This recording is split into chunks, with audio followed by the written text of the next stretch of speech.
வணக்கம் நண்பர்களே! உங்கள் தோள்களில் வெள்ளை நிற துகள்கள் விழுகிறதா? தலையில் அதிக அரிப்பு அல்லது உலர்ச்சி அல்லது எண்ணெய் பசை இருக்கிறதா? அப்படியானால் இந்த வீடியோ உங்களுக்காகத்தான்.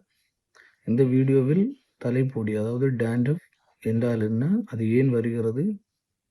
அதில் எத்தனை வகைகள் உள்ளன? வீட்டிலேயே செய்யக்கூடிய இயற்கை தீர்வுகள் என்ன? எப்போது மருத்துவரை அணுக வேண்டும்? என்பதை முழுமையாக இந்த வீடியோவில் பார்க்கலாம். முதல்ல டேண்ட்ரஃப் அப்படின்னா என்ன? நமது தலையின் தோலில் உள்ள செல்கள் தொடர்ந்து உருவாகி இறந்து கொண்டே இருக்கும். சாதாரணமா இந்த இறந்த செல்களை கண்ணுக்கு தெரியாம உதிர்ந்து போகும். அதாவது ட்ரை ஆகி போகும். அதனால சில காரணங்களால் அதிக அளவில் இறந்த செல்கள் ஒன்றாக சேர்ந்து வெள்ளை நிற துகள்களாக உதிரும். அதையே நாம் டேண்ட்ரஃப் அல்லது தலைப்பொடி என சொல்றோம். இது உயிருக்கு ஆபத்தான நோய் அல்ல. ஆனால் சமூகத்தில் சங்கடத்தையும் தன்னம்பிக்கையும் குறைவிக்க ஏற்படுத்தும். தலைப்பொடி அதாவது டேண்ட்ரஃப் ஏன் வருது அப்படின்னு பார்ப்போம். தலை சுத்தம் இல்லாமல் இருக்கனால, தலைக்கு முறையாக குளிக்காம இருப்பது, எண்ணெய் தடவிய பிறகு கழுவாம இருப்பது போன்றவை மற்றும் தூசி அழுக்கை சேர்க்கும். பூஞ்சை தொற்று மலாசேசியா என்ற பூஞ்சை பெரும்பாலான மனிதர்களின் தலையில் இயல்பாகவே இருக்கும். சிலரிடம் இது அதிகமா வளர்ந்து தலைப்பொடியை ஏற்படுத்தும். அப்புறம் பார்த்தீங்க அப்படின்னா ஹார்மோன் ப்ராப்ளம், அதாவது ஹார்மோன் மாற்றம். பருவ வயதிற்கு பிறகு ஹார்மோன்கள் மாற்றங்கள் ஏற்படுவதால் தலைப்பொடி இந்த டேண்ட்ரஃப் அதிகமாக வரலாம். உலர்ந்த தோல் குளிர்காலத்தில் அல்லது ஏர் கண்டிஷன் சூழல்ல அதிக நேரம் இருப்பதால் தலையின் தோல் உலர்ந்து தலைப்பொடியை அதாவது டேண்ட்ரஃபை உருவாக்கலாம். அழகு சாதன பொருட்கள் example hair gel, hair spray, chemical shampoo போன்ற சிலருக்கு ஒவ்வாமை அதாவது அலர்ஜி ஏற்படுத்தி தலைப்பொடி கூட அதிகரிக்கலாம். மன அழுத்தம், ஸ்ட்ரெஸ்னால மற்றும் தூக்கமின்மை காரணங்களாலும் தலைப்பொடி அதிகரிக்கலாம்.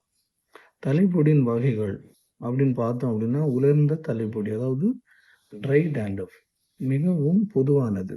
வெள்ளை நிற சிறிய துகள்கள், அதிக அரிப்பு, குளிர்காலத்தில் அதிகம் இது காணப்படுது. அடுத்து பார்த்தீங்கன்னா ஆயிலி டேண்ட்ரஃப், எண்ணெய் தலைப்பொடின்னு சொல்லுவாங்க இதை. ஸ்கேபியசிஸ் கிளான்ஸ் அதிக எண்ணெய் உற்பத்தியை செய்வதனால இந்த டேண்ட்ரஃப் ஏற்படுது. இது மஞ்சள் நிற பொறியா தெரியும், தலையில ஒட்டி கொண்டு இருக்கும், துர்நாற்றம் கூட ஏற்படும். அடுத்து நீங்க பார்த்தீங்கன்னா பூஞ்சை தொடர்பான தலைப்பொடி டேண்ட்ரஃப். நேர்மை சொன்ன பேர் மலாசேசியா பூஞ்சையின் அதிக வளர்ச்சியால இது ஏற்படுது. இது பார்த்தீங்க அப்படின்னா அறிகுறி எப்படின்னா சிவப்பா இருக்கும், அரிப்பு நல்லா இருக்கும், தொடர்ந்து உதிர்ந்துட்டே இருக்கும், அதாவது பொடி விழுந்துட்டே இருக்கும். அப்புறம் பார்த்தீங்கன்னா நோய் காரணமாக சில தோல் நோயின் காரணமாக கூட இந்த டேண்ட்ரஃப் ஏற்படலாம். உதாரணமாக செரோபிக் டெர்மடைட்டிஸ், எசீமியா, சொரியாசிஸ் போன்றவை இருந்தாலும் இது ஏற்படலாம். இந்த மாதிரி இப்போ கடைசியாக சொன்ன மாதிரி ஏதாவது செரோபிக் டெர்மடைட்டிஸ், எசீமியா, சொரியாசிஸ் இருந்துச்சுன்னா கண்டிப்பாக மருத்துவர் அணுகி ட்ரீட்மெண்ட் எடுக்கிறது நல்லது. தலைப்பொடி இந்த டேண்ட்ரஃப் ஏற்படுத்தும் பாதிப்பு அப்படின்னு பார்த்தீங்க அப்படின்னா, இந்த டேண்ட்ரஃப் அதிகமாக நம்ம தலையில் இருந்துச்சு அப்படின்னா முடி உதிர தொடங்கிடும், தலையில் நல்ல அரிப்பு வரும், அப்புறம் முகத்தில் பருக்கள் தோன்றும், தன்னம்பிக்கை குறையும், நம்மளுடைய ஒரு செல்ஃப் கான்ஃபிடென்ஸ் குறைஞ்சிரும், சமூகத்தில் சமூக சங்கடம் போன்ற பிரச்சனைகள் கூட ஏற்படும். இதுக்கு நம்ம செய்யக்கூடிய தீர்வு அப்படி என்ன அப்படின்னு பார்த்தீங்கன்னா, வீட்டில் இருந்தே சில தீர்வுகள் செய்யலாம். அதாவது தேயிலை மர எண்ணெய்ன்னு சொல்லுவாங்க, அதாவது டீ ட்ரீ ஆயில். இது இயற்கையாக ஆன்டி ஃபங்கலாட்டு இது செயல்படும். இதை பயன்படுத்தும் முறை 2 அல்லது 3 துளிகள் டீ ட்ரீ ஆயில் தேங்காய் எண்ணெயுடன் சேர்த்து 15 நிமிடம் மசாஜ் செய்ய வேணும். அப்படி செய்யும்போது உங்களுக்கு இதுலேருந்து கொஞ்சம் தீர்வு கிடைக்கலாம். அப்புறம் பார்த்தீங்க அப்படின்னா அலிவேரா, இந்த அரிப்பையும் எரிச்சலையும் குறைக்கும். இது எப்படி பயன்படுத்தலாம் அப்படின்னா அலிவேரா ஜெல்லை 20 நிமிடம் தலையில் வைத்து அதுக்கப்புறம் நீங்கள் தலையை கழுவுனீங்க அப்படின்னா இந்த டேண்ட்ரஃப் குறையிறதுக்கு அதிக வாய்ப்பு இருக்குது. அடுத்து பார்த்தீங்க அப்படின்னா தயிர், தலையை குளிர்விக்க உதவும். இந்த தயிர் 30 நிமிடம் வைக்கணும். அப்புறம் நீங்கள் பார்த்தீங்க அப்படின்னா மைல்டு ஷாம்பு கொண்டு இத கழுவணும். கழுவும் போதும் இந்த டேண்ட்ரஃப் பிரச்சனையிலேருந்து நம்ம விடுதலை அடையலாம். அப்புறம் பார்த்தீங்க அப்படின்னா, ஆப்பிள் சிடர் வினிகர்.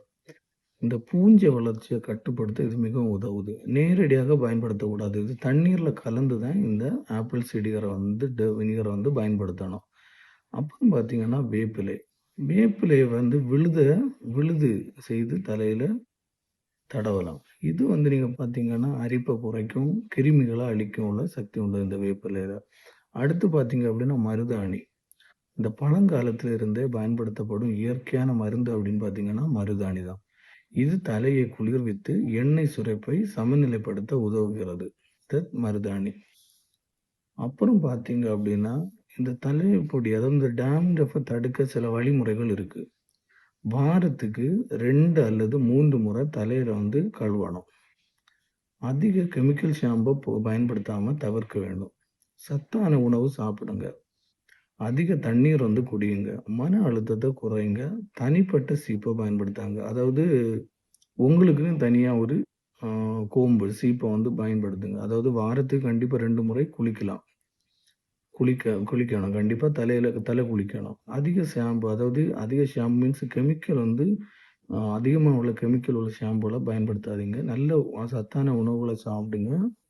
அதிக தண்ணீர் குடிங்க. மன அழுத்தத்த குறைங்க. ஸ்ட்ரெஸ் இல்லாம இருக்கணும். உங்களுக்குன்னு ஒரு கோம்பு வாங்கி வைங்க. யாரையும் யூஸ் பண்ண விடாதீங்க. அப்புறம் பார்த்தீங்க அப்டின்னா, இதில எப்போ மருத்துவர அணுக வேண்டும் அப்படின்னு பார்த்தீங்க அப்டின்னா, ஆ உங்களுக்கு வந்து கடுமையான அரிப்பு ஏற்படும்.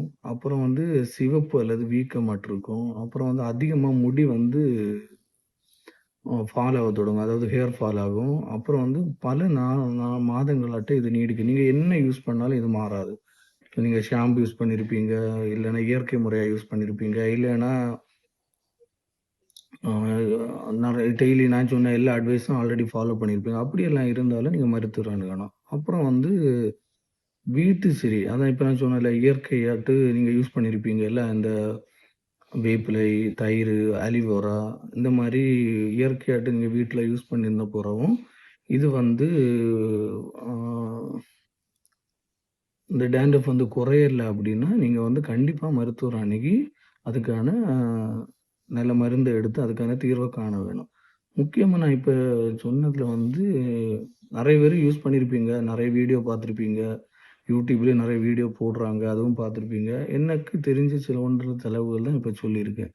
இத பார்த்து உங்களுக்கு எது சூட் ஆகுதோ அத பார்த்து நீங்க வந்து பயன்படுத்திக்கோங்க. அப்புறம் வந்து நண்பர்களே இந்த டாண்ட்ரஃப் அப்படின்பது பொதுவா காணப்படும் பிரச்சனை தான். ஆனா சரியான பராமரிப்பு நம்ம இல்லாம, ஆ இயற்க் அ நல்ல ட்ரீட்மெண்ட் எடுக்காம தான் இது வருது. ஸோ நீங்க என்ன பண்ணுங்க அப்படின்னா, சரியான பராமரிப்பு பண்ணுங்க. மற்றும் இயற்கை முறைகளை பின்பற்றுவதன் மூலம் இத நம்ம கட்டுப்படுத்த முடியும். நேரமே சொன்னது மாரி நான் சொன்னேன்ல வாரத்துக்கு 2 முறை அல்லது 2, 3 முறை தலைய கழுவணும். அதிக கெமிக்கல் உள்ள ஷாம்புல யூஸ் பண்ணக்கூடாது. அதாவது டாக்டரோட அட்வைஸ் பண்ணி ஷாம்பு எடுங்க. டெய்லி ஷாம்பு யூஸ் பண்ணாதீங்க. இந்த மாரி சின்ன சின்ன அட்வைஸ்ல ஃபாலோ பண்ணாங்களா டாண்ட்ரஃப் வந்து குறையும். அதாவது நீங்க ஹேர் ஜெல் யூஸ் பண்றீங்க அப்படின்னா, சிலவங்க வந்து முடி ஸ்டைலா இருக்கணும். ஆஃபீஸ் போறனால ஃபுல்லா அப்படியே ஸ்டிஃப்பா இருக்கணும் அப்படின்னு சொல்லிட்டு, ஆ ஹேர் ஜெல்ஸ் எல்லாம் யூஸ் பண்றோம்ல. அதனாலயும் வந்து அது வந்து படிஞ்சு முடிய அப்போ உங்களுக்கு உங்க முடி வந்து உங்களோட தலை வந்து என்ன அப்படின்னு பார்த்து, அதாவது சீக்கிரம் உணரக்கூடியதா, அந்த ட்ரை ஆகக்கூடாதா அதெல்லாம் பார்த்து நீங்க உங்களோட shampoo, oil and hair gel எல்லாம் யூஸ் பண்ண தொடங்குங்க. அப்படி பண்ணீங்கன்னா, உங்களுக்கு டாண்ட்ரஃப் வர்றத குறைக்கலாம். இந்த வீடியோ பயனுள்ளதாக இருக்கும்னு நம்புறேன். அப்படி இருந்துச்சுன்னா லைக் பண்ணுங்க.